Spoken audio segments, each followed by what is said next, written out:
Hello, sewing people of the internet. I've been promising for a while a tutorial on making a commuter style roll top backpack.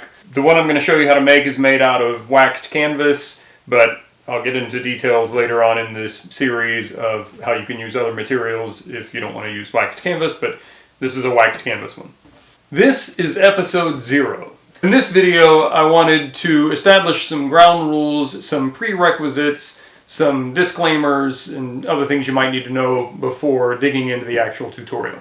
So first, let's establish some prerequisites. In this series, I'm not going to talk about how to thread your sewing machine or how to know whether your tension is right or any other kind of basic things. There are some sewing fundamentals that will get talked about when they're relevant, but this is not a beginner project really. If you don't already know how to thread your sewing machine and how to sew a stitch and establish that it's got the correct tension and the right stitch length and stuff, then this might be putting the cart before the horse.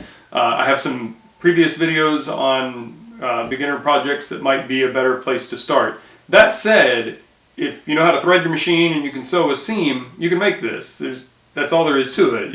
You know, there's a lot of seams and there's a little bit of forethought going into the construction, but there's nothing difficult about making this project. And if you're relatively new, I encourage you to do it because it's really satisfying. One of the things I wanted to cover in this video is during this tutorial, I'm going to make some mistakes. I am a professional sewing machine operator and I work for a company that makes travel gear and backpacks and briefcases and that kind of thing. So I think I have a pretty good idea what I'm doing, but I'm constantly learning more, and a year or 5 or 10 in the future, I'm going to probably look back on something I said or did or recommended in this video and facepalm because it'll be wrong or maybe not said correctly or something. So that said, it's not that easy anymore on YouTube for me to correct things I've done in a video. I don't want to go too far down a rabbit hole, but I used to be able to just add a text box over the video long after it had been posted to YouTube so that I could say, oh, hey, don't listen to what I'm saying here because it's wrong. And that functionality just doesn't exist any longer, at least at the time that I'm recording this. So if I see that I've made a mistake or some information needs to be updated, I'll update it in the description or in the comments.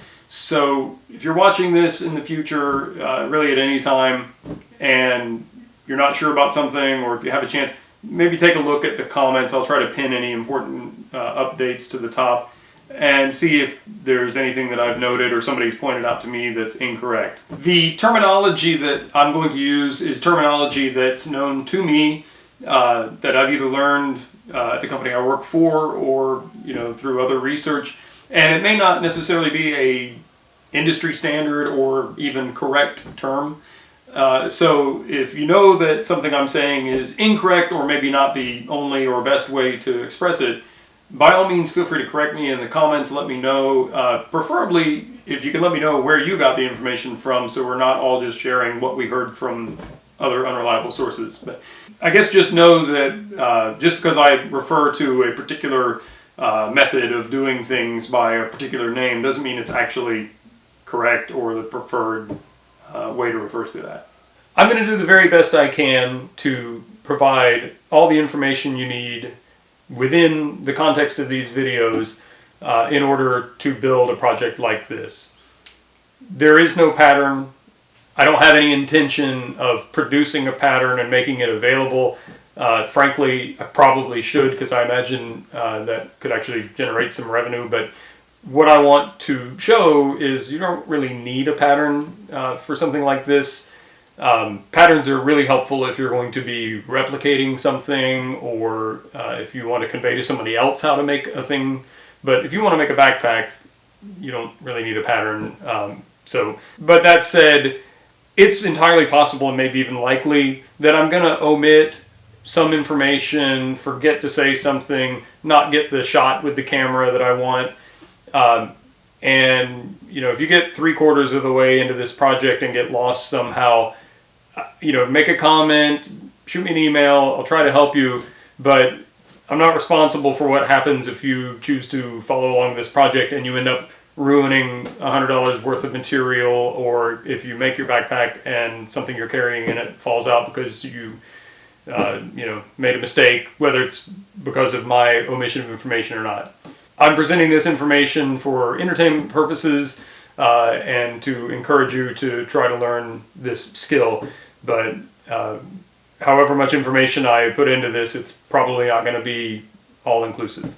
Several companies have helped me out by contributing materials that I'll be using for the build of the backpack for the tutorial. I'm going to put links in the description of all the videos and provide information in the videos for those companies and their products, so that way if you want to build exactly what I'm building, you can. All of those companies also offer other materials that might be more suitable for the backpack that you want to build. Some of these links may or may not be affiliate links, meaning that at no extra cost to you, the companies will pay me a small commission for purchases you make through those links. I've had a couple of suggestions from people to use one of my vintage domestic sewing machines for a project rather than the Sailrite that I use for almost everything. I have done that in some other videos, and I'll put a card to one here so you can check that out if you want. However, in this circumstance, this is the only machine that I'm going to use, and it'll become more clear in the tutorial, but if you want to make exactly the backpack that I'm going to make in this video and you don't have a walking foot sewing machine, I don't know if that's a great idea. The backpack is made out of a pretty heavy number 10 waxed canvas, which is pretty thick on its own, and pretty much any sewing machine will sew a couple of layers of that just fine. But for example, where the water bottle top is on the bag, there's 1, 2, 3 layers of canvas plus a pretty thick elastic, plus it gets sewn into another 2 or 3 layers of canvas, and then I'm using motorcycle inner tube on the bottom of the bag, and that gets really difficult. So without a walking foot sewing machine, I wouldn't want to try it. Now, if you do want a bag exactly like this and you only have a non-walking foot machine, I'll talk about some ways that you might be able to make that work, just using strategy to minimize the areas that are the thickest by not stacking seams and things like that. I've issued this disclaimer in other videos. Sailrite gave me this machine. I've had it for, I think, a little over 2 years now. I don't have any affiliation with Sailrite other than they gave me this machine a couple of years ago.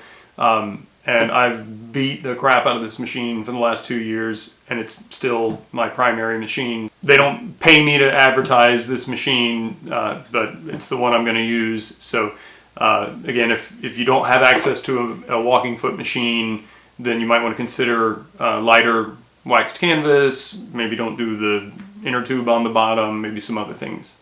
Okay, real quick, here's just a rundown of the pack. I'll get into more about the pack in more detail in the next video, but basically this is a roll top backpack, meaning that the top section rolls up to close the bag.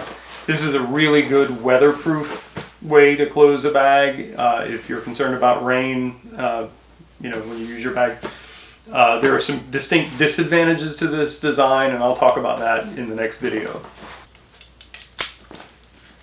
The inside of the bag is just one big compartment, no organization. There's a slip pocket on the outside, a zipper pocket on the outside that is just flat. There's some pen sleeves and stuff inside. I didn't put any kind of volume into that because I wanted this to be a nice slick profile. On each side there is a bottle pocket. I made mine big with an elastic mouth because I carry Nalgene water bottles, big 32-ounce water bottles a lot, and I wanted plenty of room for that. Works great. On the back there is a water-resistant zipper that closes a laptop sleeve. It fits my MacBook, 13-inch MacBook, just right. And We're going to talk about the size of this pack and the pack for the tutorial, which is going to be slightly different. I'm going to make it a little bit bigger, but we'll get into the details in the next video. The straps are relatively simple. I've done a previous video on making backpack straps, and these straps are a little bit easier to make than the ones in that video, and they work great. We'll talk about the foam that I used in the next video and where you can get it. I have links in the description of this video if you want to go ahead and check that out early. The bottom of the bag is a piece of motorcycle inner tube. I decided to go with a motorcycle inner tube because I used bicycle inner tubes in the past, but I usually have to sew multiple tubes together, whereas with the motorcycle tube I can just do one piece that covers the whole bottom. I like to use inner tubes because they're very tough and they are, if not strictly waterproof, because I'm sure at the seams water could get in, they're at least really water resistant. So if I put my pack down on something wet, I'm not too worried about it. So do you want to build a backpack with me? If you're not already a subscriber, make sure you subscribe and click that notification bell so you get notified when these new videos get posted. If you have questions or comments, post them in the comments section below. See you next time.